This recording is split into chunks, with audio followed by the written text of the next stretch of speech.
जय जय राम।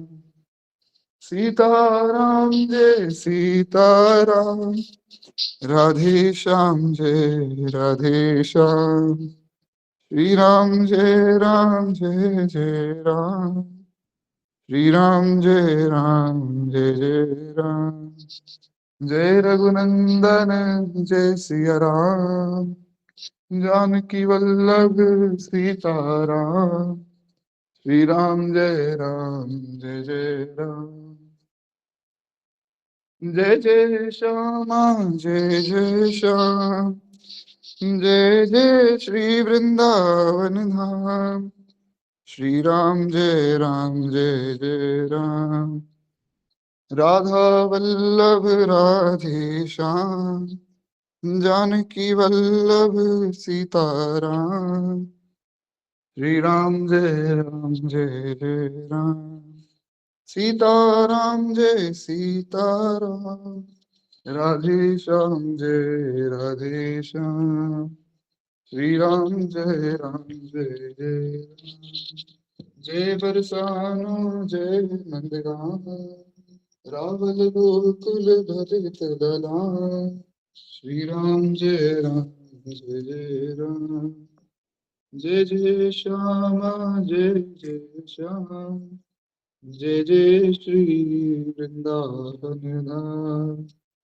श्री राम जय जय राम। सीताराम जय सीताराम। राधे श्याम जय राधे श्याम। श्री राम जय जय राम। फिर बोलिए भक्त वत्सल भगवान की जय। बड़ी कृपा है श्री ठाकुर जी की महाराज। मुझे रामचरित मानस जी मिल गई, तो अब जो है मानस जी से हम कथा सुनेंगे। मैं एक बार मैसेज कर देता हूँ, अगर किसी की कथा छूट ना जाए इस कारण से। 1 मिनट बस मुझे दीजिए।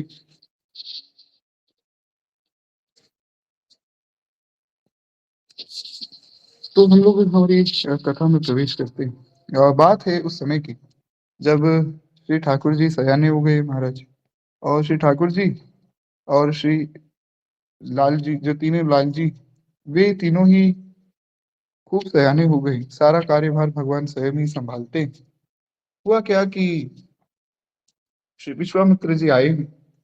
विश्वामित्र जी का आगमन भी बड़ा सुंदर है। अब हमारे पास 2 दिन है, आज और कल, तो हम विस्तार में कथा सुनेंगे। तो श्री विश्वामित्र जी का आगमन थोड़ा सा मैं आप लोगों को सुनाता हूँ। बड़ा सुंदर आगमन जो है श्री विश्वामित्र जी का हुआ है, उसमें भी एक भाव है जो बड़ा अद्भुत है। तो हुआ क्या कि श्री विश्वामित्र जी को सब बहुत आदर देते हैं, क्योंकि विश्वामित्र जी का नाम ही विश्वामित्र है, जो विश्व का मित्र है, यानी कि जो विश्व के कल्याण का सब कार्य करते हैं। तो ऐसे श्री विश्वामित्र जी महाराज हैं। तो हुआ क्या कि विश्वामित्र जी यज्ञ आदि करते रहते, ताकि संसार में शांति बनी रहे। तो श्री विश्वामित्र जी इसी प्रकार से एक यज्ञ कर रहे थे, और यज्ञ करते करते उनके यज्ञ में मारीच और सुबाहु, ये 2 राक्षस जो है विघ्न डालने के लिए आते रहते थे। कभी जो है यज्ञ कुंड में ये हड्डियां डाल देते, कभी यज्ञ कुंड में खून डाल देते। तो इस प्रकार से यज्ञ की मर्यादा को ये नष्ट करते रहते थे। कहते हैं कि महाराज विश्वामित्र जी बड़े दुखी हो गए इन लोगों से। तो श्री विश्वामित्र जी ने सोचा कि अब मैं किसी प्रकार जो है भगवान के पास जाऊंगा, और भगवान से मैं प्रार्थना करूंगा कि प्रभु जो है वे मेरे यज्ञ की रक्षा करें।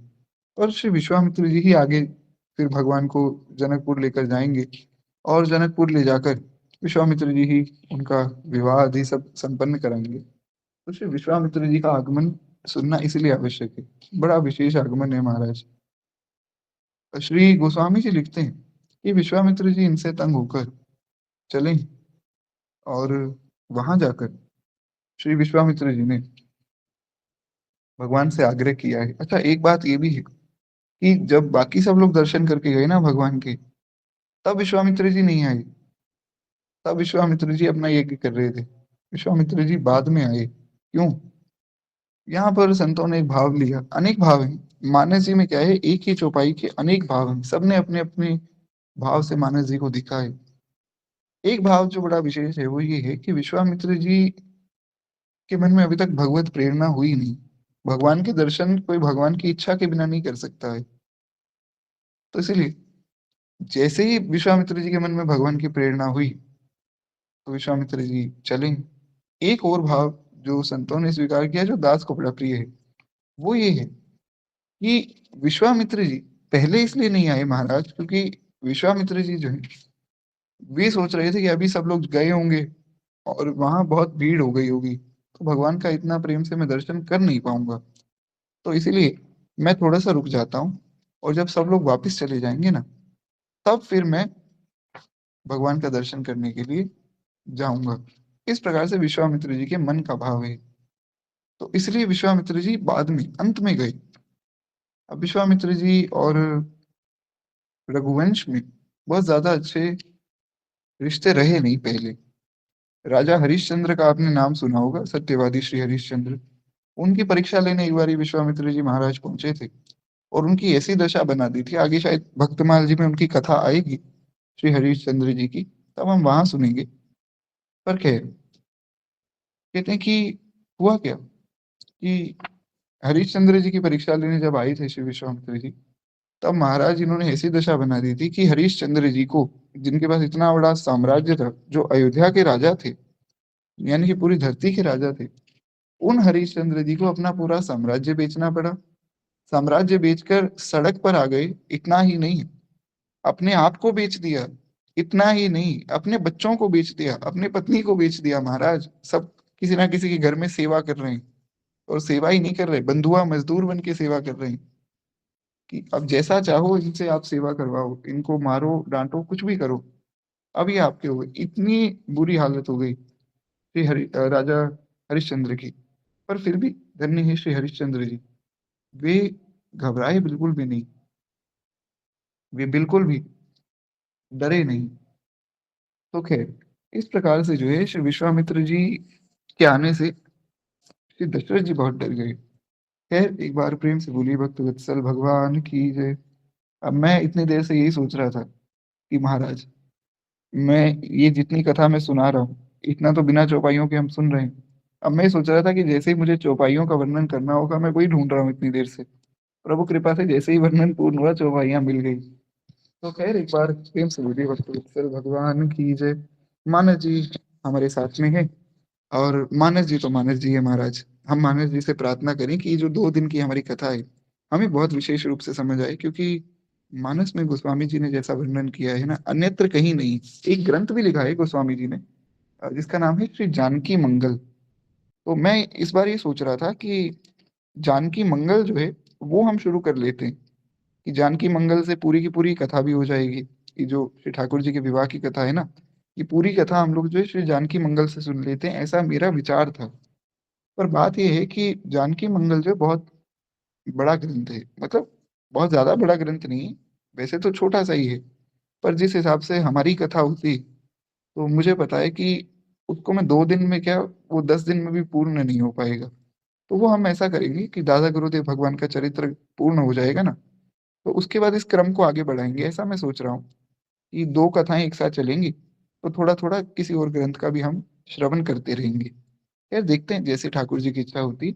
अभी हम लोग हमारी इस कथा में प्रवेश करते हैं। तो क्या, गोस्वामी जी कहते हैं, बाल चरित अति सरल सुहाए, सारद शेष शंभु श्रुति गाए, जिन करि मन इन सन नहीं राता, जो जन वंचित किए विधाता। कहते हैं श्री ठाकुर जी बहुत ही सरल और सुंदर बाल लीलाएं करते हैं। शेष जी, शिव जी और वेद इनका गान करते हैं। जिनका मन इन लीलाओं में अनुरक्त नहीं है, वे मनुष्य भाग्यहीन है। किसी के पास बहुत धन हो, बहुत संपत्ति हो, बहुत ज्ञान हो, लेकिन अगर जिसने भगवान को नहीं जाना, हमारे गुरुदेव भगवान कहते हैं कि उसने फिर कुछ नहीं जाना, उसका जीवन व्यर्थ है महाराज। तो खैर, इस प्रकार से भगवान के जो बाल चरित्र हैं बड़े अद्भुत हैं। तो भगवान अभी तो बाल चरित्र कर रहे थे, धीरे धीरे भगवान जो है फिर सयाने हुए हैं। कहते हैं कि सयाने किस प्रकार हुए। प्रातः काल उठ के रघुनाथा, मातु पिता गुरु नाम ही माथा, आय सुमागी करही पुर काजा, देखी चरित हर्षहि मन राजा। अब भगवान जो बड़े हो गए तो बड़े होकर भगवान क्या करते हैं, बहुत ध्यान दीजिएगा। प्रातः काल उठ के रघुनाथा, मात पिता गुरु नावहि माथा। प्रातः काल भगवान उठते हैं, सबसे पहले माता पिता और गुरुदेव के चरणों में मस्तक रखकर प्रणाम करते हैं। फिर आयसु मांगी करही पुर काजा, फिर भगवान जो है सब आशीर्वाद मांगकर अपने गुरुजनों से, माता पिता से, फिर सब पुर का काज यानी कि पूरे राज्य का काज भगवान करते हैं। राजा दशरथ जी हैं, काम करते हैं राम जी। तो ये है भगवान की भक्ति अपने पिताजी के प्रति और अपने राज्य के प्रति। तो ऐसे हैं श्री ठाकुर जी महाराज। तो देखिए, चौपाइयाँ तो महाराज, मानस जी की चौपाइयाँ तो एक एक चौपाई पे एक एक दिन चर्चा हो सकती है। इसलिए हम सब चौपाइयाँ नहीं सुनेंगे, क्योंकि हमें बहुत से प्रसंग सुनने हैं बीच में। तो जो जो मुख्य मुख्य चौपाइयाँ हैं, जो प्रभु प्रेरणा करेगी, क्योंकि मानस जी की सब चौपाइयाँ मुख्य हैं, तो जैसी जैसी प्रेरणा होगी वैसे वैसे हम थोड़ी थोड़ी चौपाइयाँ, कुछ कुछ श्री अग्र स्वामी जी के पद हैं, कुछ श्री मामा जी के पद हैं। मामा जी परम श्रद्धेय परम पूज्य भक्तमाली श्री नारायण दास जी महाराज, कुछ उनके पद हैं, और कुछ जो है हमारी मिथिला की रसोपासना के पद हैं। तो हम वो सब जो है धीरे धीरे कल तक की कथा में हम सुनेंगे। कल जो है भक्तमाल जी की कथा का विश्राम रहेगा, परसों से फिर भक्तमाल जी की कथा शुरू करेंगे। क्या है? एक बार प्रेम से बोलिए भक्त वत्सल भगवान की जय। गोस्वामी जी कहते हैं, व्यापक अकल अनीह अज, निर्गुण नाम न रूप, भगत हेतु नाना विधि, करत चरित्र अनूप। कहते हैं ये वो भगवान है जो व्याप्त है, जो अकल है, इच्छा रहित है, अजन्मा है और निर्गुण है, जो निराकार है। मतलब भगवान का कोई विशेष आकार नहीं, जैसा भक्त भावना करता है उसी आकार में भगवान आ जाते हैं। तो ये वो भगवान है, आज ऐसी लीला कर रहे हैं। तो गोस्वामी जी कहते हैं मैंने ये सब चरित्र आपको बखान कर सुनाया है, अब आगे की कथा आप मन लगाकर सुनिए। और यही बात श्री शंकर जी ने माता पार्वती से कही है। शंकर जी ने कहा कि पार्वती और सावधान हो जाओ, क्योंकि पहले भी यही बात कही थी मानस जी शुरू करने से पहले, अब फिर ये बात कह रहे हैं। तो पार्वती जी के मन में आया कि महाराज दूसरी बार सावधान क्यों कर रहे हो। तो शंकर जी कहते हैं, यह सब चरित कहा मैं गाई, आगिली कथा सुनहु मन लाई। अगली जो कथा है ना वो मन लगाकर सुनना। क्यों? क्योंकि अब जो है श्री ठाकुर जी का विवाह होगा तो किशोरी जी श्री ठाकुर जी के साथ आएंगी। तो कहते हैं हुआ क्या। विश्वामित्र महामुनि ज्ञानी, बसहि विपिन शुभ आश्रम जानी। जहाँ जप यज्ञ जोग मुनि करही, अति मारीच सुबाहु डरही। देखत यज्ञ निशाचर धावही, करही उपद्रव मुनि दुख पावही। तो श्री शंकर जी बताते हैं कि देखो पार्वती, हुआ क्या कि एक एक बार की बात है, श्री विश्वामित्र जी जो महामुनि ज्ञानी हैं वे आए हैं। और महाराज विश्वामित्र जी हैं कौन, सबसे पहले ये जान लिया जाए। जो आए हैं उनके विषय में जानना तो जाए। तो कहते हैं विश्वामित्र महामुनि ज्ञानी, साधारण व्यक्ति या साधारण ऋषि नहीं, वे महामुनि हैं। मुनियों में भी मुनि हैं श्री विश्वामित्र जी। परम ज्ञानी है। ज्ञानी मतलब जो भगवान को जाने उसको ज्ञानी कहा जाता है शास्त्रों में। तो कहते हैं भगवान के तत्व को जानते हैं। वन में जो है वे अपने आश्रम में रहते हैं, आश्रम में यज्ञ आदि करते रहते हैं। उनका जो यज्ञ है उसमें मारीच और सुबाहु विघ्न डालते हैं, जैसा कि मैंने आपको सारी कथा सुनाई थी पहले ही। कहते हैं देखते ही राक्षस दौड़ पड़ते थे और उपद्रव मचाते थे। जैसे ही मुनि यज्ञ शुरू करते ना, तुरंत जो है सब राक्षस दौड़ते और उपद्रव करते। गाधी तने मन चिंता व्यापी, हरि बिनु मरहि न निश्चर पापी। तब मुनि बर मन कीन विचारा, प्रभु अवतरे हरन मही भारा। इहि मिस देखे पद जाई, करि बिनती आनो दो भाई। ज्ञान विराग सकल गुण अयना, सो प्रभु मैं देखब भरी नयना। और देखिए जैसा कि मैंने कहा था कि मानस जी की तो हर एक चौपाई ही बड़ी विशेष है। किस चौपाई को सुना जाए और किसको रखा जाए महाराज, ये ठाकुर जी का एक तरह से अन्याय है कि भगवान की जब भी विवाह की कथा होती है ना, तो कम से कम एक महीने पहले ही तैयारी हमें शुरू करनी चाहिए। तब जाकर कहीं हम मानस जी की सब चौपाइयों को छू सकते हैं। पूर्ण रूप से तो तब भी नहीं सुन सकते। पर ठीक है, जैसी हरी इच्छा, जैसा जैसा गुरुदेव भगवान प्रेरणा करेंगे, हम प्रयास करेंगे जितना हो सके उतना तो हम सुनेंगे ही। है। हुआ क्या कि महाराज श्री गादी जी के जो पुत्र हैं, गादी जी के पुत्र मतलब विश्वामित्र जी का ही नाम गादी तनय है। विश्वामित्र जी के पिताजी का नाम गादी तनय गादी था। तो गादी जी के जो पुत्र हैं, इनके मन में बड़ी चिंता छा गई कि राक्षस मरेंगे कैसे। तो हरि बिन मरहि न निश्चर पापी। बड़ी विशेष बात है महाराज। एक आपको बड़ा अंदर का सूत्र बता देता हूँ, जो इस चौपाई का एक भाव है, और ये हमारे गुरुदेव भगवान का भाव है। बड़ा अंतरंग भाव है, बहुत विशेष बात। हरि बिनु मरहि न निश्चर पापी का क्या मतलब है? इसका मतलब केवल ये नहीं कि जो राक्षस है वो भगवान के बिना नहीं मरेंगे। इसका मतलब ये है कि जो हमारे मन के विकार हैं, काम क्रोध मद मोह लोभ आदि, जो ये राक्षस हमारे मन में बैठे हैं, ये भी बिना हरि के नहीं मरेंगे। अपने प्रयास से नहीं मरेंगे, भगवान की कृपा से मरेंगे। ये है विशेष भाव। इसलिए मानस जी की जो चौपाइयां है ना, वो केवल जो बात बताई जा रही है उसको नहीं बताती। गोस्वामी जी की एक एक चौपाई हर एक प्रसंग में बड़ी उपयुक्त है। शरणागति का मूल है श्रीमद् रामचरितमानस, ये समझना चाहिए। खैर, एक बार प्रेम से बोलिए भक्त वत्सल भगवान की जय। तो कहते हैं इसलिए जो है इन्होंने, जो है श्री गादी तने ने यानी कि विश्वामित्र जी ने विचार किया कि अब मुझे भगवान के पास जाना चाहिए और भगवान से सहायता की याचना करनी चाहिए, ताकि भगवान मेरी सहायता करें और मैं जो है इन निशाचरों का वध कर सकूं। कहते हैं तब श्रेष्ठ मुनि वहां फिर आए, और कितने सुंदर बात। इहूं में स देखूं देखूं पद जाई।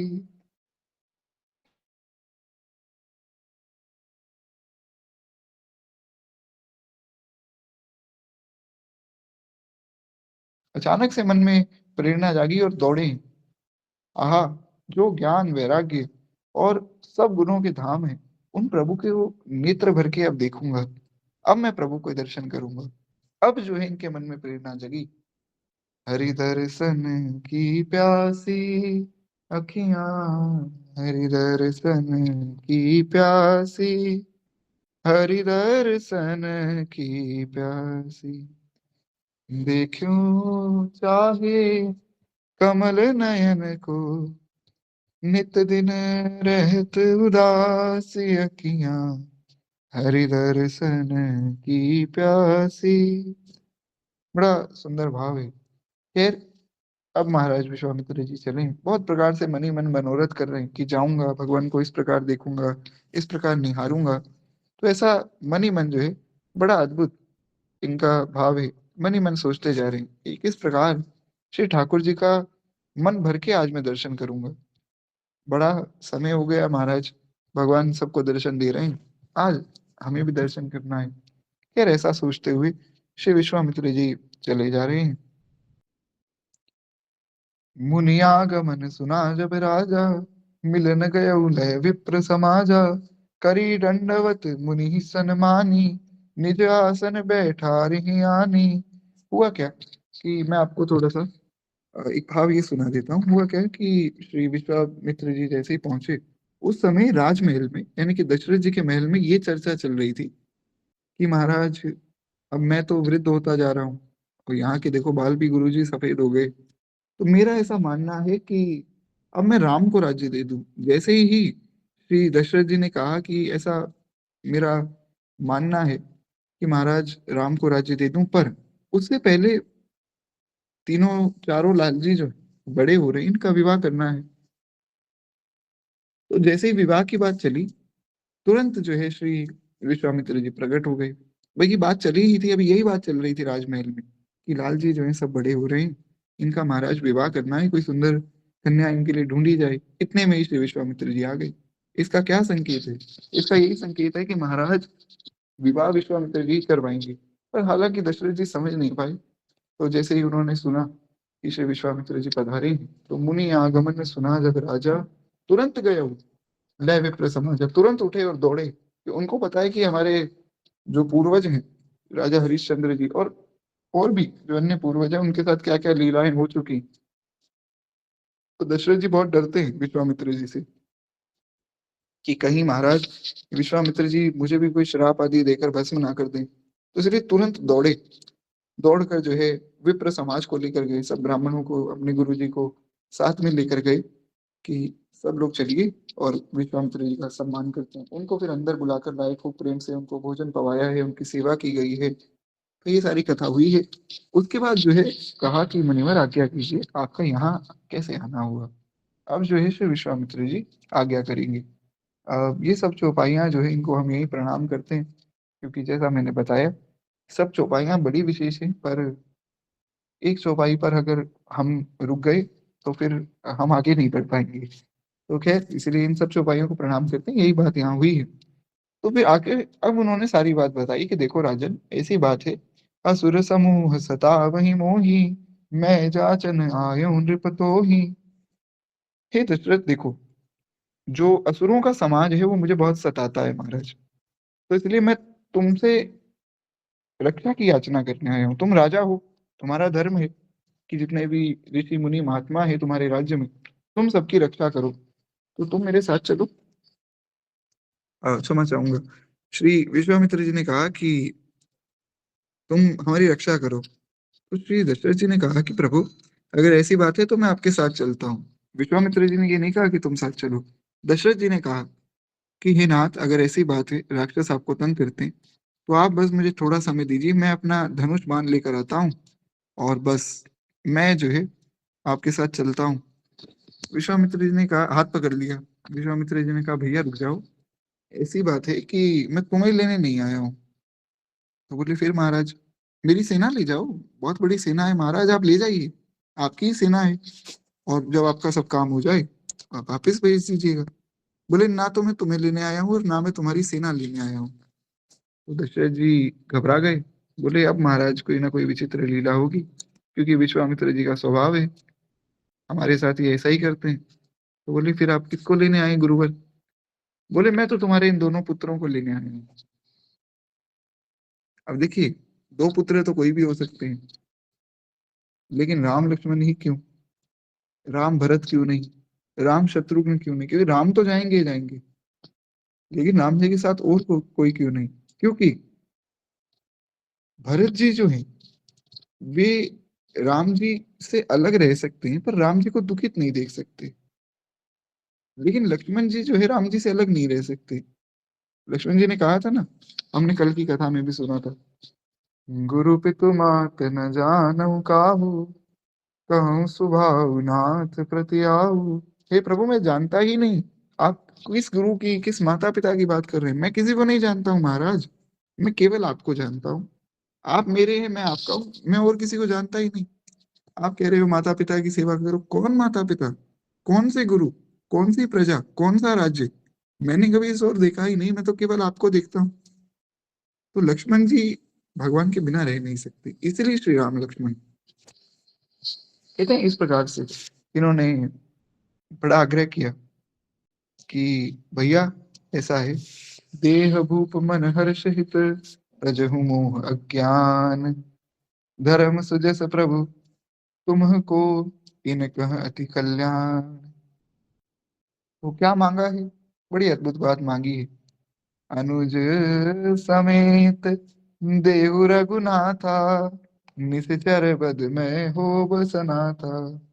हे दशरथ, मैं तुम्हें मांगने नहीं आया हूँ, अनुज समेत देहु रघुनाथा, छोटे भाई के सहित रघुनाथ जी को दो। अब देखिए, मांगने को तो श्री विश्वामित्र जी ही भी मांग लेते, तो भैया रघुनाथ जी मुझे दे दो, मैं रघुनाथ जी को अपने साथ लेकर जाऊंगा, और जैसे ही सब निशाचरों का वध हो जाएगा फिर मैं रघुनाथ जी को वापस ले आऊंगा।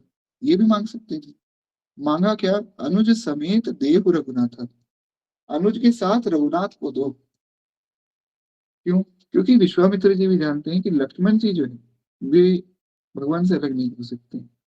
हर लीला में आप देखिए, भगवान जो है श्री नारायण रूप में है तो वहां पर शेष भगवान उनके साथ में है नित्य, श्री कृष्ण रूप में है तो दाऊ भैया साथ में है महाराज। तो भगवान जो है श्री लक्ष्मण जी से अलग हो ही नहीं सकते।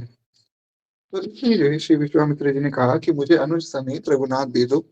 मैं चाहता हूँ कि मैं इन दोनों को ले जाऊं और ये दोनों फिर जो है निशाचरों को मार दें, और मारकर फिर मैं इनको वापस यहाँ भेज दूंगा।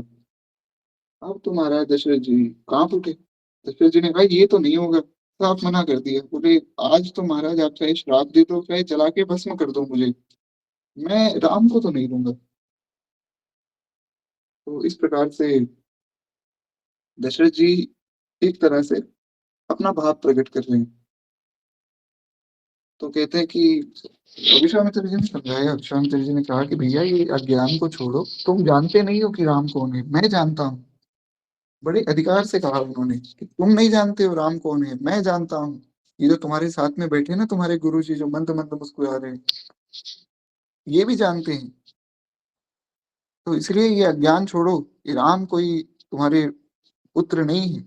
राम अनंत अनंत कोटि ब्रह्मांड के स्वामी, परात्पर पर ब्रह्म है, ये जगदीश्वर है, तुम्हारे पुत्र नहीं है।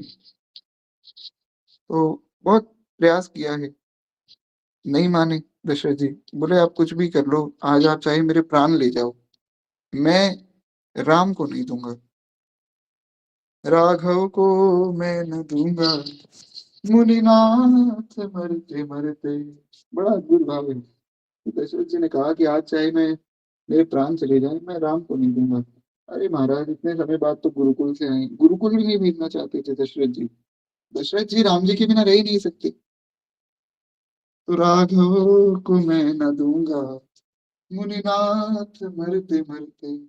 दशरथ जी ने कहा कोई बात नहीं प्रभु, आप आज रुष्ट हो जाइए और मुझे आप श्राप दे दीजिए। तो बहुत समझाया है, दशरथ जी माने नहीं। दशरथ जी ने कहा नहीं, राम को नहीं देता हूँ। फिर जो है श्री विश्वामित्र जी ने वशिष्ठ जी से इशारों में आग्रह किया कि महाराज आप समझाइए कि आपकी बात मान लेंगे। तो विश्वामित्र जी जानते हैं, क्षमा चाहूंगा, वशिष्ठ जी जानते हैं कि मेरी बात भी नहीं मानेंगे। तो इसलिए उन्होंने सोचा कुछ दूसरी तरकीब लगाई जाए। तो दशरथ जी ने कहा कि आप ऐसा कीजिए कि हे मुनिवर, अगर आपको कुछ भी चाहिए ना हमारे राज्य में से, तो आप ले लीजिए। मांगहु भूमि धेनु धन कोसा, सर्वस देहु आज सहरोसा। देह प्राण ते प्रिय कछु नाहि, सो मुनि देव निमिष कमाहि। यहाँ तक कह दिया दशरथ जी ने कि हे मुनिनाथ, आपको कुछ भी चाहिए, आपको कोई धन चाहिए, अन्न चाहिए, गौ माता चाहिए, या आपको राज्य चाहिए, तो पूरा राज्य ले जाओ। आप ऐसा करो, अयोध्या का राजा बना दूं आपको। तो विश्वामित्र जी ने कहा कैसी बात कर रहे हो? अरे मैं साधु इसलिए थोड़ी बना हूं कि मैं राजा बन जाऊं, कोई राजगाद संभालने के लिए साधु थोड़ी बने। तो बोले कि ऐसा करते हैं। बहुत सोचा, दशरथ जी ने कहा ऐसा कीजिए प्रभु, देह प्राण ते प्रिय कछु नाही। किसी भी व्यक्ति को उसकी देह बड़ी प्रिय है। हनुमान जी ने कहा ना रावण को कि मैं तो जो है अशोक वाटिका में फल खाने गया था, तुम्हारे राक्षस आए मुझे मारने लग गए, तो इसलिए मैंने भी मार दिया। जिन मोहि मार ते मैं मारे। हनुमान जी ने कहा प्रभु, जिन्होंने मुझे मारा मैंने उनको ही मारा है, और मैं तो केवल भोजन कर रहा था। सबको अपना देह बड़ा प्रिय है, सबके देह परम प्रिय स्वामी। रावण को स्वामी क्यों कह रहे हैं हनुमान जी? इसका भी एक भाव है। रावण में भी हनुमान जी भगवान का दर्शन कर रहे हैं। तो बस एक यही डर कल रात से मेरे मन में चल रहा है कि कहीं दूसरे प्रसंग में पहुंच गए और वहां की चौपाई अगर आ गई ध्यान में, तो फिर हम इस प्रसंग में वापस नहीं आ पाएंगे। तो इस प्रसंग को यही प्रणाम करते एक बार प्रेम से बोलिए श्री हनुमान जी महाराज की जय। मानव जी जहाँ सबसे सुंदर है, वहां पर ही मानस जी का जो भाव है वो इतना सुंदर है कि कहते हैं ना, excess of everything is bad. तो मानस जी की जब अति हो जाती है ना, तो फिर आप किसी एक चौपाई को पकड़ लीजिए, फिर आप आगे नहीं बढ़ पाते। तो इसलिए हम बहुत सावधानी से कथा सुनेंगे, ज्यादा अन्य प्रसंगों की चर्चा करेंगे ही नहीं। मुख्य बात ये कि सबके देह परम प्रिय स्वामी, सबको अपना देह बड़ा प्रिय है। यही बात दशरथ जी ने कही। दशरथ जी ने कहा कि देह और प्राण से ऊपर कुछ भी नहीं किसी के लिए। तो इसलिए मैं आपको आज ये आश्वासन देता हूँ कि आपको अगर चाहिए तो आप मेरा देह ले जाओ। आप एक बार कहो कि दशरथ अपने प्राण दे दो, मैं एक निमिष में अपने प्राण दे दूंगा। पलक झपकने से पहले मैं अपने प्राण आपको दे दूंगा। राम मेरे जीते जी नहीं जाएगा, राघव को मैं ना दूंगा, मुनिनाथ मरते मरते। मरने से पहले नहीं दूंगा, मरने के बाद ले जाना। कितना अद्भुत श्री दशरथ जी का भाव है।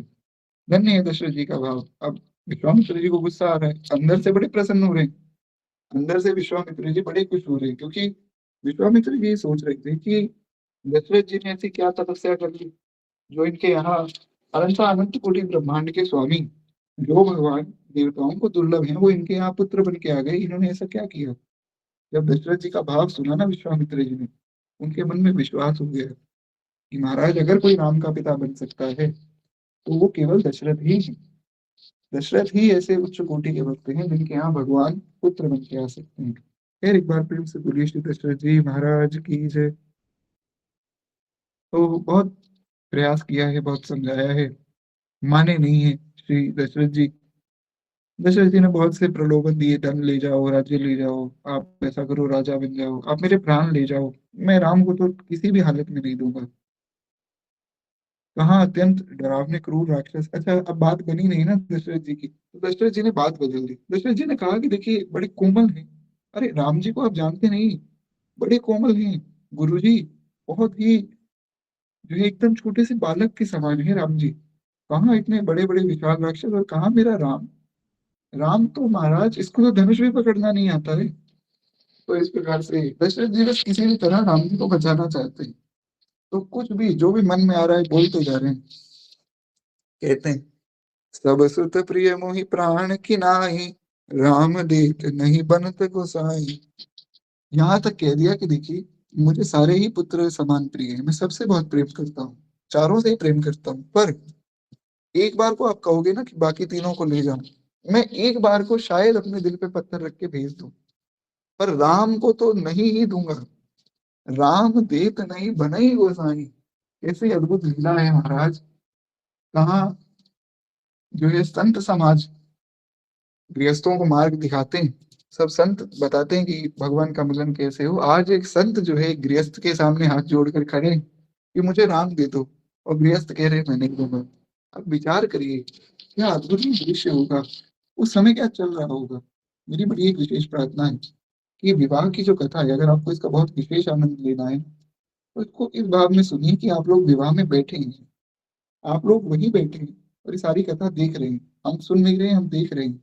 विश्वास मानिए बड़ा आनंद आ जाएगा ये कल की और आज की जो 2 दिन की कथा है सुनने में। फिर एक बार प्रेम से बोलिए भक्त वत्सल भगवान की जय। तो इस प्रकार श्री विश्वामित्र जी बड़े आग्रह कर रहे हैं। दशरथ जी ने कहा कि राम देत नहीं बने गोसाई, राम को तो नहीं दूंगा, आपको बाकी तीन में से कोई चाहिए तो चलिए एक बार को फिर विचार करें। तो राम का तो फिर कैंसिल हो गया ना, आप बताइए इन तीनों में से एक कौन चाहिए? विश्वामित्र जी ने कहा नहीं मुझे राम चाहिए। तो बोले कि अब तो राम नहीं जाएगा, आप मुझे श्राप दे दीजिए, अब मैं श्राप ले लूंगा। तो फिर जब वशिष्ठ जी से आग्रह किया है श्री विश्वामित्र जी ने, वशिष्ठ जी ने समझाया। वशिष्ठ जी ने कहा कि दशरथ जी आप इशारा नहीं समझे भगवान का। बोले क्या इशारा? बोले देखो अभी हमारे यहाँ विवाह की बात हो रही थी, और जैसे ही विवाह की बात शुरू हुई ये बाबा जी आ गए। तो ये बाबा जी इसीलिए आए हैं तुम्हारे पुत्रों का कल्याण करवाने। कहा था ना श्री विश्वामित्र जी ने, यही तो कहा कि जब तुम अपने पुत्रों को मेरे साथ भेजोगे, देह भूप मन हर्षित, तजहु मोह अज्ञान, धर्म सुजस प्रभु तुमको, इन कहीं अति कल्याण। श्री विश्वामित्र जी जब आए उन्होंने यही कहा था कि तुम अपने दोनों पुत्रों को जब मेरे साथ भेजोगे ना तो इन दोनों का अति कल्याण होगा। कल्याण का मतलब विवाह भी होता है। कल्याण का एक अर्थ जो गोविंद राज स्वामी जी ने, रामानुज परंपरा के बड़े अद्भुत जो है महापुरुष हुए हैं श्री गोविंद राज स्वामी जी। गोविंद राज स्वामी जी ने जो कल्याण का अर्थ लिया है, क्योंकि वाल्मीकि रामायण में भी ऐसा ही श्लोक है, तो गोविंद राज स्वामी जी कहते हैं कि यहाँ कल्याण का मतलब वो कल्याण नहीं, यहाँ कल्याण का मतलब विवाह से है। तो संकेत कर दिया। तो वशिष्ठ जी ने यही समझाया कि बाबा जी तुम्हारे पुत्रों का विवाह करवाने आए हैं। बाकी सब बाबा जी होते हैं वो विवाह शादी से दूर करते हैं, ये विवाह करवाने आए हैं, तो इसलिए भैया भेज दो। अब जैसे ही दशरथ जी ने ये सुना कि विवाह करवाने आए हैं, तो तुरंत मान गए। बोले कि मुनिवर आप ऐसा कीजिए, आप मेरे दोनों पुत्रों को आप ले जाइए। और तो जैसे ही आगे कहने लगे विश्वामित्र जी ने कहा भैया अभी तो तुम कह रहे थे मैं प्राण दे दूंगा और मैं राज्य दे दूंगा, क्या क्या नहीं कहा तुमने, अब तुम कह रहे हो ले जाइए। बोले बस आप मेरे पुत्रों का विवाह करवा देना, आप महाराज ले जाओ, पर ये है कि थोड़ा जल्दी भेज दीजिएगा। इस प्रकार से बड़ा सुंदर जो संवाद हुआ है। तो फिर जो है बड़ी सुंदर बात दशरथ जी ने कही। दशरथ जी कहते हैं मेरे प्राणनाथ सुख दो, तुम मुनि पिता नहीं को।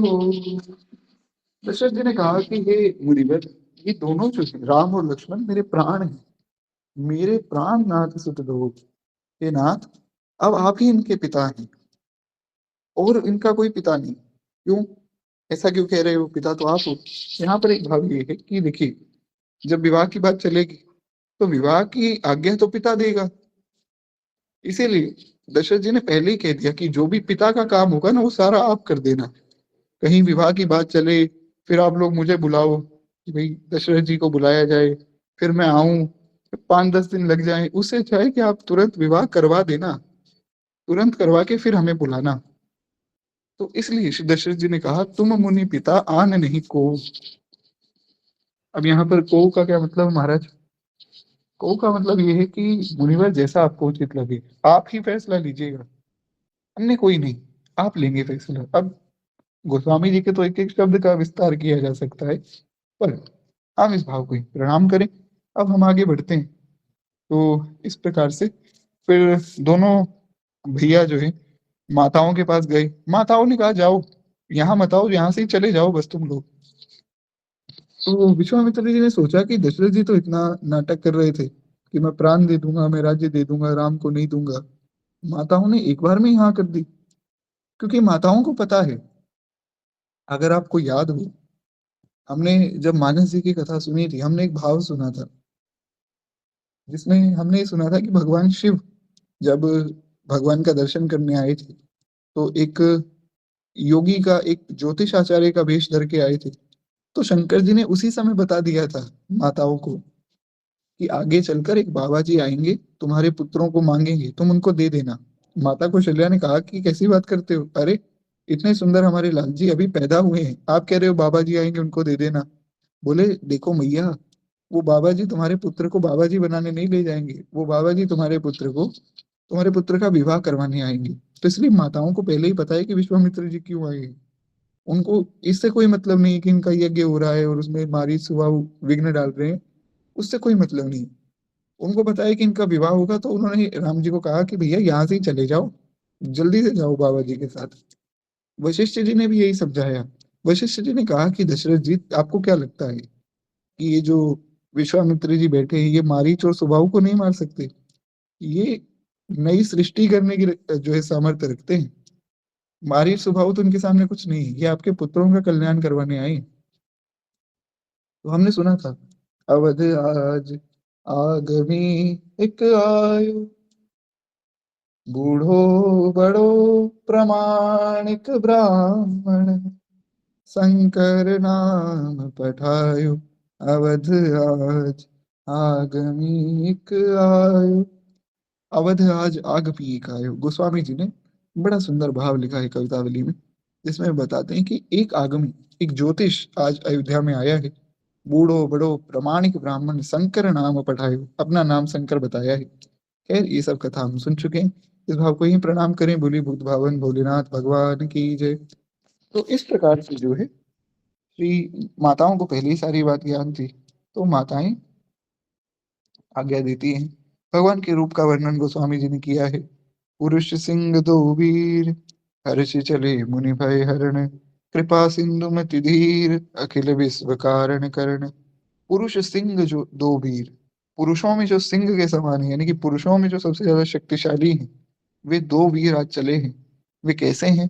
कृपा सिंधु मति धीर, अखिल विश्व कारण करण। जो कृपा सिंधु हैं, जो धीर बुद्धि के हैं और संपूर्ण विश्व के कारण हैं। हमने अभी सुना ना, ईश्वरा परमा कृष्णा, सच्चिदानंद विग्रह, अनादिरादि गोविंदा, सर्व कारण कारणम। श्री ब्रह्मा जी कहते हैं कि जो सब कारणों के कारण है, मैं उन भगवान का ध्यान करता हूँ। वही बात यहाँ पर गोस्वामी जी ने कही कि विश्व कारण करण, सारे विश्व का जो कारण है वे श्री भगवान है। इस प्रकार भगवान चले हैं। अब भगवान की यात्रा बड़ी सुंदर होने वाली है। एक बार हम लोग सब मिलकर भगवान से प्रार्थना करें कि प्रभु, कल तक जो है हमारी कथा पूर्ण हो जाए। कथा तो हो ही जाएगी, बस पूर्ण हो जाए कल तक हमारी कथा। खैर, एक बार प्रेम से बोलिए भक्त वत्सल भगवान की जय। गोस्वामी जी ने भगवान के रूप का वर्णन किया है। भगवान के लाल लाल सुंदर नेत्र हैं, चौड़ी छाती है, विशाल भुजाएं हैं, नील कमल के समान भगवान का सुंदर शरीर है, कमर में भगवान ने पीतांबर पहना हुआ है और सुंदर जो है तरकस कसा हुआ है।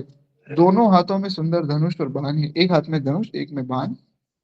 श्याम गौर सुंदर दो भाई, विश्वामित्र महानिधि पाई। प्रभु ब्राह्मण्य देव मैं जाना, मोहिनी नीति पिता तजहि भगवाना। चले जात मुनि दीन दिखाई, सुनी ताड़का क्रोध करिधाई। एक ही बाण प्राण हर लीना, दीन जानिते ही निज पद दीना। तब ऋषि निज नाथहि जिय चीन्ही, विद्या निधि कहूँ विधि दीन्ही। जाते लाग न छुहा पिपासा, अतुलित बल तनु तेज प्रकाशा। आयुध सर्व समर्पिके, प्रभु निज आश्रम आन। कंद मूल फल भोजन, दीन भगति हित जान। इस प्रकार से गोस्वामी जी ने वर्णन किया। ये मैं एक बार एकदम शॉर्ट में ऐसा सुना देता हूँ। हुआ क्या, विश्वामित्र जी चले, विश्वामित्र जी ने महानिधि पाली। श्याम गौर सुंदर दो भाई, विश्वामित्र महानिधि पाई। अद्भुत भगवान का रूप है। और श्री ठाकुर जी श्याम वर्ण के, हमारे लखन भैया जो हैं, लखन लाल जी, वो गौर वर्ण के। कहते हैं श्याम गौर सुंदर दो भाई, विश्वामित्र महानिधि पाई। विश्वामित्र जी ने कहा कि आज तक जो मैंने तपस्या की सब सफल हो गई महाराज, आज श्री ठाकुर जी मेरे साथ चल रहे हैं। इस प्रकार जो है श्री ठाकुर जी को लेकर विश्वामित्र जी चले हैं। और फिर जो है विश्वामित्र जी ने भगवान को संकेत किया कि देखो राघव, अब जो है ताड़का आने वाली है। ये ताड़का बड़ी विकराल है और ये सबको भयभीत करती है, तो इसको तुम मार देना। बार बार एक ही बात श्री विश्वामित्र जी कह रहे हैं कि जैसे ही ताड़का है उसको मार देना, ताड़का है उसको मार देना। अब देखिए, एक आपको मैं बड़ा विशेष भाव बता दूं, बस एक ही भाव सुनेंगे। पहले भगवान की जो ये लीला शुरू हुई, इससे पहले भगवान ने किसी राक्षस को नहीं मारा। सबसे पहला जो राक्षस जिसको भगवान ने मारा है वो ताड़का ही है।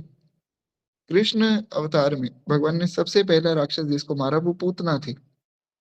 तो पहले ताड़का और वहां पे पहले पूतना। इसका क्या संकेत, इसका संकेत ये है कि पहले भगवान अज्ञान का नाश करते हैं। किसी भी लीला में, आप कृष्ण लीला देखो, राम लीला देखो, सब लीलाओं में पहले अज्ञान का नाश होता है। ये ताड़का और ये पूतना जो है, ये अज्ञान का स्वरूप है। तो खैर, एक ही बान प्राण हर लीना, दीन जान ते ही निज पद दीना। कितनी अद्भुत करुणा है श्री भगवान की। भगवान ने एक ही बाण में ताड़का के प्राण हर लिए महाराज। लेकिन करुणा देखिए, भगवान ने सोचा बेचारी कहाँ जाएगी, तो इसको मेरे धाम ही भेज देता हूँ। भगवान ने दीन जानी प्रभु निज पद दीना, भगवान ने ताड़का को भी अपना निज पद दे दिया। इसलिए भगवान की करुणा ऐसी है, भगवान दोष देख ही नहीं सकते, वो किसी के दोष नहीं देखते, वो केवल संबंध देखते हैं महाराज। खैर, एक बार प्रेम से बोलिए भक्त वत्सल भगवान की जय। तो इस प्रकार से फिर भगवान और श्री लखन लाल जी दोनों आगे बढ़े हैं। और आगे बढ़कर जो है श्री विश्वामित्र जी के साथ उनके आश्रम में पहुंचे। और केवल एक मिनट मुझे दी जी। तो खैर आगे फिर विश्वामित्र जी के आश्रम में पहुंचे। वहां जाकर फिर भगवान को विश्वामित्र जी ने कहा कि अब आप लोग जो है विश्राम कीजिए। तो वहां फिर विश्राम किया है श्री ठाकुर जी ने और लखन भैया ने, और अपने आयुध सब रख दिए, अपने अस्त्र शस्त्र रख के फिर भगवान वहां पर बैठे हैं विश्वामित्र जी के साथ। अब कैसे बैठते हैं, ये दिनचर्या थोड़ी सी मैं बता देता हूँ। हुआ क्या कि श्री ठाकुर जी और श्री लखनलाल जी, दोनों भैया जो है वे विश्वामित्र जी की सेवा करते हैं। फिर जब विश्वामित्र जी सो जाते हैं तो लखनलाल जी राम जी की सेवा करते हैं। और फिर जाकर लक्ष्मण जी जैसे ही कहीं लेटने लगते हैं, इतने में तो सुबह हो जाती है। तो एक तरह से लक्ष्मण जी सोते नहीं। लक्ष्मण जी की भक्ति देखिए, वे सोते ही नहीं। राम जी बहुत कहते हैं कि भैया अभी तो हम दोनों जो है गुरु जी की सेवा कर रहे थे, तुम थक गए होगे, तुम सो जाओ। बोले नहीं भैया मैं बैठा हूँ। तो बहुत आग्रह भगवान करते हैं, तब जाकर लक्ष्मण जी सोते हैं। गोस्वामी जी ने कहा कि लक्ष्मण जी सोते नहीं, लक्ष्मण जी लेटते हैं। बस जैसे ही कमर सीधी करने लगते हैं, इतने में सुबह हो जाती। तो सबसे पहले लक्ष्मण जी उठते हैं। जो व्यक्ति सबसे पहले सोया सबसे पहले उसको उठना चाहिए। तो गुरु जी सोए पहले गुरु जी को उठना चाहिए, पर नहीं, जो सबसे अंत में सोए लक्ष्मण जी पहले वो उठते हैं। फिर वो राम जी को उठाते हैं, फिर राम जी, लक्ष्मण जी मिलके गुरु जी को उठाते हैं। इस प्रकार से सब व्यवस्था है महाराज। तो बड़ा अद्भुत जो है ये प्रसंग है। भगवान और श्री लखनलाल जी दोनों ही अ, मारीच और सुबाहु को मारने के लिए वहां उपस्थित हुए हैं। सुबाहु को मार दिया है, मारीच को भगवान ने मारा नहीं। मारीच को एक बिना फल वाला बाण मारा। बिनु फर बाण राम ते ही मारा, सत जो जन घा सागर पारा। सुबाहु को मार दिया, पर मारीच को क्यों नहीं मारा? क्यों? मारीच आगे चलकर भगवान की लीला में सहयोग करेगा ना। अगर आप में से किसी को याद हो तो बताइए महाराज, क्या सहयोग किया है इस मारीच ने आगे? तो इसलिए इस मारीच को मारा नहीं, सुबाहु को भगवान ने मार दिया। जी, खैर बड़ी सुंदर बात। आगे चलकर ये हिरन बनेगा, तो इसलिए भगवान ने इसको छोड़ दिया है, बिना फर वाला बाण मारा है, तो 100 योजन दूर जाकर गिरा। फिर इस प्रकार से श्री लक्ष्मण जी जो है वो राक्षसों की सेना का संहार करते हैं। भगवान ने मारीच और सुबाहु को मार दिया, सारे राक्षस खत्म हो गए। अब रघुनाथ जी वहां कुछ दिन रहे हैं, फिर ब्राह्मणों पर उन्होंने दया की है। हमने भी यही तो सुना, भगवान ब्राह्मण्य देव है। ब्राह्मण्य देव मतलब ब्राह्मणों के भक्त हैं भगवान। तो ब्राह्मणों की वहां फिर भगवान ने खूब सेवा की। अब विश्वामित्र जी ये सोच रहे हैं कि मैं इनसे कोई संबंध तो स्थापित करूं। तो उन्होंने सोचा कि चलो ऐसा करते हैं, भगवान से सखा भाव स्थापित करते हैं। पर विश्वामित्र जी ने सोचा कि मैं इनसे सखा भाव कैसे स्थापित करूंगा महाराज? कहाँ मैं इतना बड़ा और कहाँ छोटे से लाल जी, तो ये मेरे सखा तो नहीं बन पाएंगे। तो बोले पिता, बोले पिता तो दशरथ जी ने बना ही दिया। तो बोले माता तो मैं बन नहीं पाऊंगा, मैं पुरुष हूँ। इस प्रकार से सब संबंध सोच रहे हैं। ऐसा मैं नहीं कह रहा हूँ, ऐसा वाल्मीकि रामायण कहती है। सब संबंध सोचकर फिर अंत में इन्होंने सोचा कि मैं भगवान का गुरु बन जाता हूँ। गुरु बन के मैं एकदम ठीक भी लगूंगा, क्योंकि मैं हूँ भी बाबा जी। तो हम जैसे जो बाबा जी साधु सन्यासी हैं वो सबके गुरु ही होते हैं महाराज। तो मैं गुरु बन जाता हूँ, भगवान मेरे शिष्य बन जाएंगे। तो भगवान को तो आप जिस भी भाव में भजेंगे, भगवान तो उस भाव को स्वीकार करते हैं। तो भगवान ने भी वो भाव स्वीकार किया है महाराज, गुरु जी का। तो एक बार प्रेम से बोलिए श्री विश्वामित्र जी महाराज की जय। तो भगवान के गुरु बने हैं विश्वामित्र जी आज। इस प्रकार फिर आगे की सारी लीला हुई। भगवान काफी समय तक वहां रहे, खूब सेवा शुश्रूषा भगवान ने सब संतों की, ब्राह्मणों की है। अब महाराज जो मुख्य प्रसंग हमारा है वो शुरू होता है।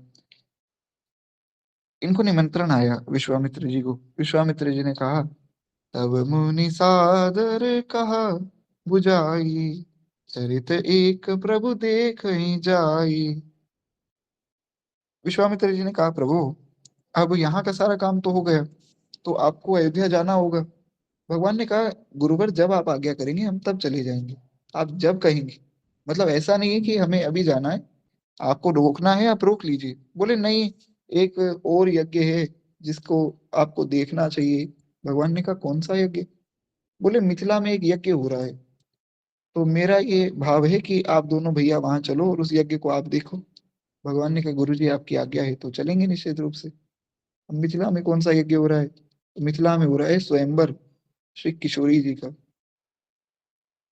तो अब देखिए, एक प्रश्न आया था मेरे पास, हमारे ग्रुप की एक माता जी ने पूछा था, अगर कथा जो है हमारी वैसे तो रिकॉर्ड हो ही रही है, तो अगर आप रिकॉर्डेड कथा सुन रही हैं, तो भी आपको याद होगा एक प्रश्न आया था, मैं खुद जो है उसका सटीक उत्तर दे नहीं पाया, कि जब सबको निमंत्रण गया था इस धनुष यज्ञ का, स्वयंवर का, तो फिर दशरथ जी के यहाँ निमंत्रण क्यों नहीं आया? क्योंकि अगर दशरथ जी के यहाँ निमंत्रण आया होता, तो आप सोचिए दशरथ जी को फिर ये चिट्ठी भेजकर क्यों बताना पड़ता कि आपके पुत्र जो है राम जी, उन्होंने धनुष तोड़ा है, हमारी पुत्री के साथ इनका विवाह है, आप सब आ जाओ। फिर तो दशरथ जी पहले ही पहुंचा देते ना राम जी को वहां स्वयंवर में। तो इसका कोई सटीक उत्तर तो मुझे स्वयं नहीं मिला है। मैंने किसी प्रामाणिक शास्त्र में भी इसका वर्णन नहीं पढ़ा है, ना ही मैंने किसी प्रामाणिक संत से सुना है। क्योंकि इसका सटीक उत्तर बहुत से लोगों से मैंने विचार विमर्श किया, किसी को भी नहीं पता है। तो इसका उत्तर यही हो सकता है कि भैया भगवान की लीला है, जैसा भगवान चाहते हैं वैसे ही हो रही है, तो इसमें हम ज्यादा बुद्धि ना लगावें। खैर, एक बार प्रेम से बोलिए भक्त वत्सल भगवान की जय।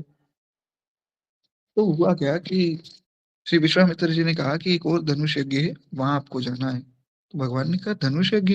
गुरु जी हम समझे नहीं। बोले कोई बात नहीं, तुम मेरे साथ चलो, मैं तुम्हें दिखाता हूँ। धनुष यज्ञ सुनि रघुकुल नाथा, हर्ष चले मुनिवर के साथा। देखिए, यहाँ पर गोस्वामी जी ने संकेत कर दिया। गोस्वामी जी की वाणी इतनी मधुर है, उसको बहुत ध्यान से अगर आप पढ़ेंगे ना, तो आपको वाणी वैसे ही समझ आ जाएगी, अर्थ की भी आवश्यकता नहीं। धनुष यज्ञ सुनी रघुकुल नाथा, भगवान ने जैसे सुना धनुष यज्ञ है, हर्ष चले मुनिवर के साथ था। इसका एक भाव तो ये है कि भगवान हर्षित होकर मुनिवर के साथ चले, वो तो ठीक। एक आंतरिक भाव मैं आपको बता रहा हूँ, भगवान बड़े खुश हो गए कि अब समय आ गया है हमारे लग्न का, अब हमारा विवाह होगा महाराज, इसलिए भगवान हर्षित हो गए। तो हर्ष चले मुनिवर के साथ था। तो इस प्रकार से भगवान बड़े खुश हो गए। भगवान ने कहा चलो चलो गुरुजी, आप जहां ले जाना चाहो गुरुजी, हम तो आपके साथ में ही हैं महाराज, आपके पीछे पीछे ही गुरुजी, आप चलिए। तो भगवान है, बड़े कौतुकी ठाकुर है महाराज। भगवान चले। आश्रम एक दीख मग माही, खग मृग जीव जंतु तह नाही। हुआ क्या, एक आश्रम दिखा है, उस आश्रम में ना कोई मनुष्य है, मनुष्य तो बहुत दूर की बात महाराज, खग मृग जीव जंतु तह नाही, कोई कीड़ा मकोड़ा भी नहीं है उस आश्रम में। भगवान की नजर पड़ गई। भगवान की नजर पड़ी तो भगवान ने पूछा, पूछा मुनि शिला प्रभु देखी, सकल कथा मुनि कहा विशेषी। अब जो मुख्य मुख्य भाव हैं वो हम सुनेंगे, उसके बाद फिर बाकी सब चौपाइयों को ऐसा तेज तेज हम श्रवण कर लेंगे। तो श्री राम जी ने पूछा कि गुरुजी ये कैसा आश्रम है और इसमें बीच में शिला कैसी पड़ी। गुरु जी ने कहा कि धन्य हो राम जी आप, इतने साल हो गए, आज तक इस आश्रम की ओर किसी ने नजर भरकर नहीं देखा। आप पहले व्यक्ति हो जो यहाँ रुका जिसने इस शिला को देखा है। भगवान ने कहा गुरु जी यही तो मेरा स्वभाव है, जिसको कोई नहीं देखता है, जिसको कोई नहीं अपनाता है, उसको महाराज मैं अपनाता हूँ, वो मेरा हो जाता है।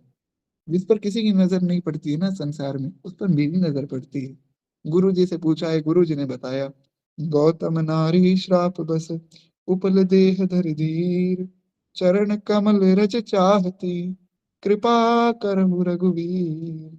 बड़ी करुणा है इस दोहे में, बड़ा अद्भुत दोहा है महाराज। श्री विश्वामित्र जी ने कहा कि हे प्रभु, गौतम नारी श्राप बस, उपल देह धरि धीर। गौतम जी की नारी अहिल्या जी श्राप बस जो है यहाँ शिला बन गई है।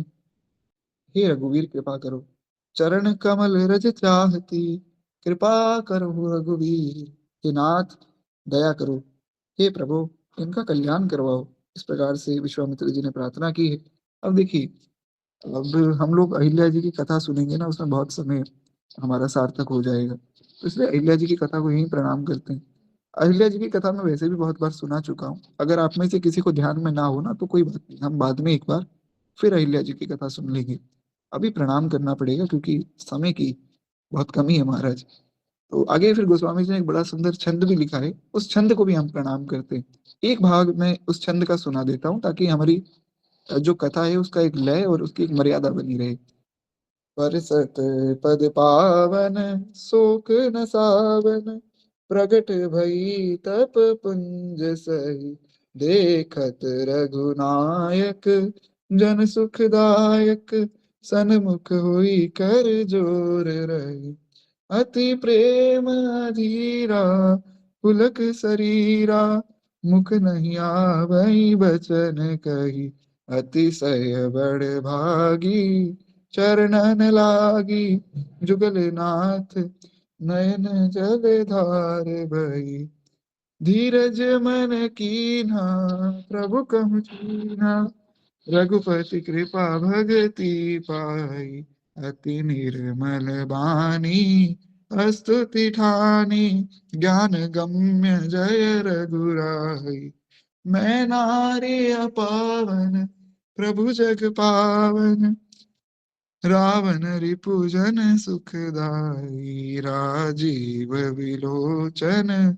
भव भय मोचन, पाहि पाहि शरणहि आई, मुनि श्राप जो दीना, अति भल कीना, परम अनुग्रह मैं माना, देखऊं भरि लोचन भव भय मोचन, इही लाभ शंकर जाना, देखऊं भरि लोचन भव भय मोचन, इह लाभ शंकर जाना। बिनती प्रभु मोरी, मैं मति भोरी, नाथ न मांगऊं बर आना। पद कमल परागा, रस अनुरागा, मम मन मधुप करे पाना। जेहि पद सुर सरिता, परम पुनीता, प्रगट भई शिव शीस धरी। सोई पद पंकज जेहि पूजत, अज मम सिर धरऊ कृपाल हरि। इहि भांति सिधारी, गौतम नारी, बार बार हरि चरण परी। जो अति मन भावा, सो बर पावा, गए पति लोक आनंद भरी। पर सत पद पावन, शोक न सावन, प्रगट भई तप पुंज सही। अस प्रभु दीन बंधु हरि, कारण रहित दयाल। तुलसीदास सठ ते ही भजे, छाड़ कपट जंजाल। बोले भक्तवत्सल भगवान की जय। श्री अहिल्या महारानी की जय। बड़ा अद्भुत चरित्र है महाराज अहिल्या जी का। अब खैर, मैंने कहा था एक चरण सुनेंगे, पर ये पूरा छंद ही मैंने आप लोगों को सुना दिया। बड़ा अद्भुत छंद है, तो पूरा छंद आप लोगों ने सुन लिया और शायद आप लोगों को ध्यान में भी आ गया हो। मैं फिर भी बता देता हूँ हुआ क्या। भगवान ने अपना चरण रखा है, अहिल्या जी प्रकट हो गई हैं। चरण नहीं रखा पूरा, चरण ऊपर किया, चरण की रज पड़ी। भगवान ने चरण नहीं रखा है शिला पे, क्योंकि भगवान जानते हैं मैं क्षत्रिय हूँ लीला में, और ये ब्राह्मण है जो अहिल्या जी हैं। ब्राह्मण के ऊपर अपना चरण कैसे रख दो। भगवान बहुत मर्यादा का पालन करते हैं महाराज।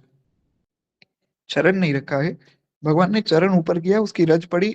वो पर सत पद पावन, यानी कि वो शिला में से जो है अहिल्या जी प्रकट हुई हैं। प्रकट होते ही रघुनाथ जी को देखा, देखत रघुनायक जन सुखदायक, सन्मुख होई कर जोर रही। रोने लग गई महाराज अहिल्या जी। अब आप सोचिए कि आप आंख खोलें और सामने रघुनाथ जी खड़े हों, कैसी शोभा है श्री ठाकुर जी की महाराज। देखकर धन्य हो गई श्री अहिल्या जी, हाथ जोड़कर खड़ी हो गई, रोने लग गई। कुछ समझ नहीं आ रहा क्या बोलूं। कहती है, प्रभु किस प्रकार मैं आपकी स्तुति करूं हे नाथ। आपने मेरा कल्याण कर दिया। मैं नारी अपावन, प्रभु जग पावन। प्रभु मैं नारी अपावन, मुझसे बहुत बड़ा अपराध हुआ। मैंने अपने जो है पतिव्रत धर्म को नष्ट कर दिया स्वयं। पर प्रभु जग पावन, हे नाथ आप तो जगत का कल्याण करने वाले हैं, आपने फिर भी मुझ पर कृपा कर दी।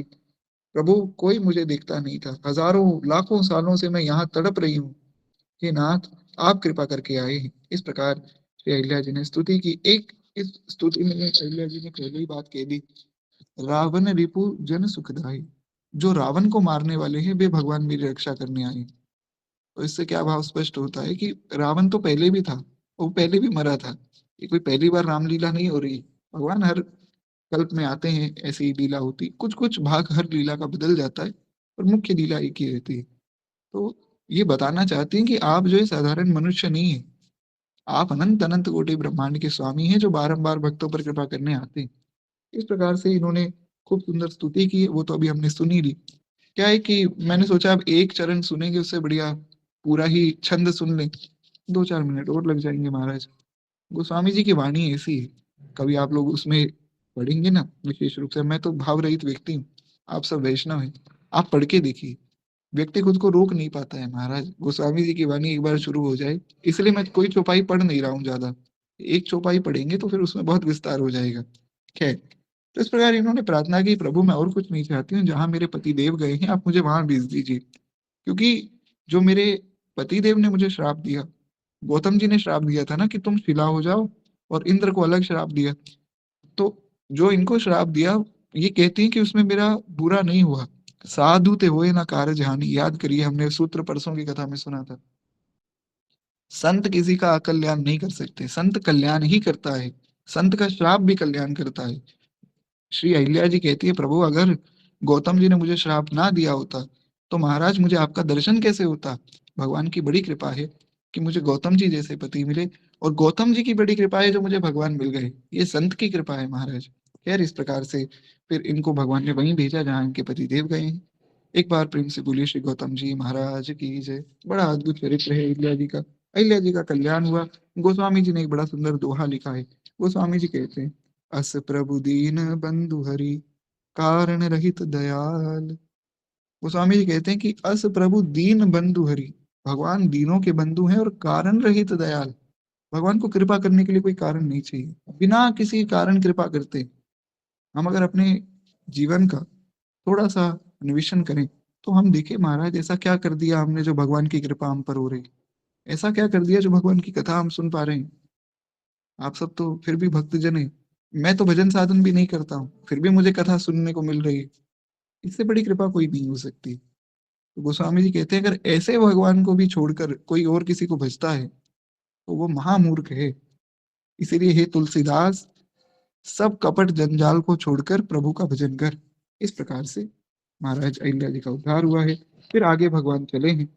चले राम लक्ष्मण मुनि संगा, गए जहां जग पावन गंगा, गादि सुदन सब कथा सुनाई, जय प्रकार सुर सरी मह आई।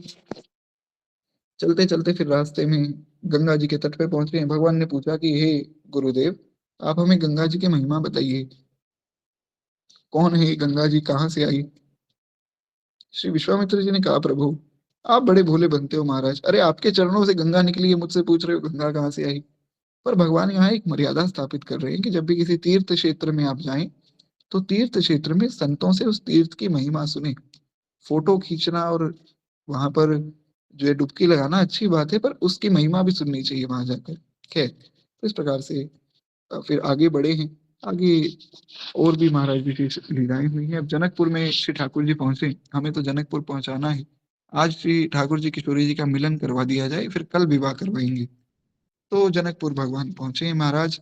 और जैसे ही जनकपुर पहुंचे, पुर रमयता राम जब देखी, हर्षे अनुज समेत विशेषी, बापी कूप सरित सर नाना, सलिल सुधासन मुनि सोपाना। कहते हैं कि इस प्रकार से भगवान ने जनकपुर की ही उस रम्यता को देखा। भगवान ने देखा कि बड़ा सुंदर जो है जनकपुर को सजाया गया है। ऐसी सजावट तो स्वर्ग में भी नहीं है, इंद्र महेंद्र की भी नहीं है, जैसा जो है जनकपुर को आज सजाया गया है। तो भगवान बड़े खुश हो गए। और वहां पर फिर जो है भगवान ने बाकी सब बावलियां, कुएं, नदी, तालाब सब देखे। और ऐसा लगता है कि मानो मनियों से जो है उन तालाबों की सीढ़ियां बनाई गई हैं। और उन तालाब में जल नहीं है, उन तालाबों में अमृत है साक्षात। भगवान बड़े आनंद में हो गए, जैसे कोई भोरा मकरंद को देखकर झूमने लग जाता है ना, वैसे श्री ठाकुर जी प्रसन्न हो गए। क्यों? किशोरी जी की नगरी है, भगवान आए हैं, चाहे कितने ही मर्यादा पुरुषोत्तम हो, धीर गंभीर हो, किशोरी जी के सामने तो महाराज श्री ठाकुर जी नित्य निकुंज में तो श्री किशोरी जी के चरण सेवक ही हैं। तो इस प्रकार से भगवान बड़े आनंदित हो गए। खैर, बड़ा अद्भुत ये भाव है। तो कहते हैं, बनई न वर्णत नगर निकाई, जहाँ जाय मन तहीं लो भाई, चार बाजार विचित्र अबारी, मणिमय विविध जनु संवर सवारी। कहते हैं कि बरनई न बनत, गोस्वामी जी कहते हैं कि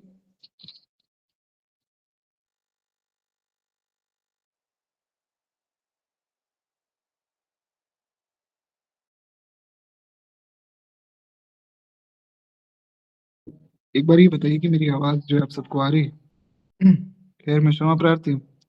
तो ये शायद मेरे नेटवर्क चले गए। कोई बात नहीं, भगवान का मिलन तो हम कल करवा देंगे। एक भाव बस हम सुने, उसके बाद विश्राम देंगे। क्योंकि अभी जो है बीच में ऐसे बार बार कटता रहेगा, ये मीटिंग बार बार कटती रहेगी, तो फिर मिलन का आनंद नहीं आएगा। तो वो हम कल सुन लेंगे। एक भाव बस मैं यहाँ वर्णन कर दूं। श्री गोस्वामी जी कहते हैं कि बनई न वर्णत नगर निकाय, वर्णन करते बनता नहीं। कितना वर्णन किया जाए, इतना सुंदर जो है सजाया गया है जनकपुरी को, कहा नहीं जा सकता है। सुंदर बाजार है, मनियों से बने हुए विचित्र छज्जे हैं, मानो ब्राह्मणों ने उनको क्षमा चाहूंगा, मानो ब्रह्मा ने उनको अपने हाथों से बनाया हो। और कहाँ तक कहा जाए, कुबेर के समान श्रेष्ठ धनी व्यापारी सब प्रकार की अनेक वस्तुएं लेकर बैठे हैं। सुंदर चौराहे हैं, सुहावनी गलियां हैं, सब गलियों से सुंदर सुगंध आ रही है, इत्र सारी गलियों में छिड़का गया है।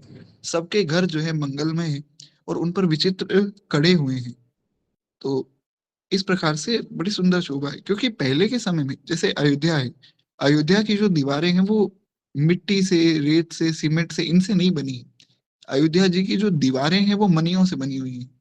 इसलिए तो कहा गया ना कि अयोध्यापुरी जो है वो भगवान का धाम है। धाम तो धाम है ना, स्वर्ग भी उसके सामने फीका है। ऐसा ही जो है जनकपुर है। जनकपुर की भी सब दीवारें महाराज मणियों से जड़ित है। बड़ा अद्भुत जनकपुर की शोभा है। ऐसा लगता है मानो कामदेव ने स्वयं आकर चित्रकारी की हो। नगर के सभी सुंदर स्त्री पुरुष पवित्र, साधु और धर्म वाले हैं, गुणवान हैं। मिथिला की एक बड़ी विशेषता है, मिथिला में प्रेम भी है और ज्ञान भी है साथ में। प्रेम और ज्ञान का समन्वय पूरे ब्रह्मांड में केवल मिथिला में है। आप देखिए वृंदावन में जाइए, वृंदावन में ज्ञान की कोई बात नहीं करेगा। हमारे यहाँ महाराज ब्रजमंडल में केवल प्रेम की बात होती है। अयोध्या जी में भी विशेष रूप से ज्ञान की बात की जाती है। चित्रकूट में जाइए जो भगवान की नित्य विहार स्थली, वहां ज्ञान की बात नहीं होती, वहां तो केवल प्रेम, वहां केवल और केवल प्रेम है। लेकिन लेकिन अगर आप बहुत ध्यान से मिथिला को देखें, मिथिला में प्रेम भी है, मिथिला में ज्ञान भी है। मिथिला नगरी ऐसी अद्भुत नगरी, मिथिला में जो व्यक्ति सड़क पर झाड़ू लगा रहा है ना, वो भी ब्रह्म ज्ञानी है। राजा तो राजा है ही, जनक जी, जनक जी तो इतने बड़े ज्ञानी है कि जनक जी से सुखदेव जी भी ज्ञान लेने आते हैं। सुखदेव जी, याज्ञवल्क्य जी, अष्टावक्र जी आदि सब बड़े बड़े महामुनि जो है जनक जी से ज्ञान लेने आते हैं। और वो भी क्यों ना, अरे किशोरी जी के पिता है तो साधारण थोड़ी होंगे महाराज। तो जनक जी तो वहां ज्ञानी है ही, पर उनकी नगरी के हर एक व्यक्ति में ऐसा अतुल्य ज्ञान है जिसकी समता ही नहीं, जिसका कोई सानी नहीं। बड़ा अद्भुत है ये मिथिला नगरी का दर्शन महाराज। इसलिए जो है श्री अग्र स्वामी जी ने कहा, सखी मोहे राम रूप भावे। एक बड़ा प्यारा पद है अग्र स्वामी जी का। मैंने आपसे वचन दिया था कि मैं एक पद सुनाऊंगा, तो वो हम कल सुनेंगे। बड़ा सुंदर पद है। वो सखी मोहे राम रूप भावे, नृपति निकार निरस सब लागे, को दृष्टि न आवे, सखी मोहे राम रूप भावे। बड़ा अद्भुत पद है, कल मैं आपको सुनाऊंगा। तो उसमें श्री अग्र स्वामी जी भगवान के रूप का वर्णन करते हैं। तो चित्रकूट जो है वहां भगवान की नित्य विहार स्थली है, वहां प्रेम है। वृंदावन भगवान की नित्य विहार स्थली, वहां प्रेम है। अयोध्या जी में प्रेम भी है, पर ज्ञान की थोड़ी प्रधानता है। पर मिथिला में ऐसा नहीं, मिथिला में प्रेम भी और ज्ञान भी। इस प्रकार से कहते हैं, उज्जवल महलों के अनेक प्रकार के सुंदर जो है रीति से बने हुए मणि जटित सोने के पर्दे लगे हुए हैं। जो पर्दे हैं वो सोने के हैं, तो सोचिए बाकी महल कैसा होगा। सोने के पर्दे बने हुए हैं। सीता जी के रहने के सुंदर महल की शोभा का मैं क्या वर्णन करूं। गोस्वामी जी कहते हैं कि ये तो मैंने मिथिला के बाहर का वर्णन कर दिया, अब जिसमें श्री किशोरी जी रहती उस महल का वर्णन मैं नहीं कर पाऊंगा। वो इतना सुंदर महल है कि उसके सब दरवाजे बड़े सुंदर हैं, जिसमें वज्र के समान जो दरवाजे मजबूत हैं, पर वो बने मणियों से हुए हैं। और जहां जो है राजाओं, नटों, मागधों और भाटों की भीड़ लगी रहती है कि एक बार किशोरी जी का दर्शन हो जाए, किशोरी जी के चरणों का दर्शन हो जाए। किशोरी जी का नहीं, किशोरी जी के चरणों का। कहते हैं घोड़े, हाथी सब बहुत महाराज विशाल काय हैं, और उनके लिए बहुत विशाल गजशालाएं हैं। जितना बड़ा जो है इंद्र का राज्य है, उतनी बड़ी बड़ी तो यहाँ गौशालाएं हैं, हाथी के लिए गजशालाएं हैं, और घोड़े के लिए जो है फील खाने हैं। तो सोचिए कितना अद्भुत वैभव होगा। और वो भी क्यों ना, किसी साधारण व्यक्ति का राज्य थोड़ी है। जो भगवान की भी स्वामिनी, ये उनका राज्य है महाराज। कहते हैं, आमों की एक अनुपम बाग देखकर भगवान के मन में आया कि चलो इस बाग का हम दर्शन करके आए। तो विश्वामित्र जी ने सुझाव दिया है कि चलो हम इस बाग का दर्शन कर लेते हैं। अब भगवान कल बगीचे में पहुंचेंगे, कल जो है प्रथम दर्शन होगा श्री किशोरी जी का। तो वो कथा हम कल सुनेंगे। आज वाणी को ही विश्राम देते हुए तो केवल 2 मिनट प्रेम से हम लोग जो है अ, भक्तमाल जी की आरती करें, उसके बाद वाणी को विश्राम देंगे। एक बार प्रेम से बुरी भक्त वत्सल भगवान की जय। सुधन्य नाभा भारती की, आरती आरत हरे। ये भक्त भगवद की कथा सब विश्व का मंगल करे। इस धन्य नाभा भारती की, आरती आरत हरे। नर जाति जब माया विवश, अज्ञान तम में पग गई। जन भारती आभा तभी जग जग गई, जगमग गई। अज्ञान माया मोह तम की कालिमा, कलई धुलि सत प्रेम समता, सत्य सुख शुचि कंज कलिकाई खिली। उलूक कल कली मन सकल उड़गन प्रभात हो गए, तब सब पथिक सुंदर सुखद हरि भक्ति पथ को पा गए। इस भक्त माला के सकल हरि भक्त जन दाया करो, सच्ची अहिंसा भक्ति में विज्ञान दे माया हरो। इस धन्य नाभा भारती की आरती आरत हरे।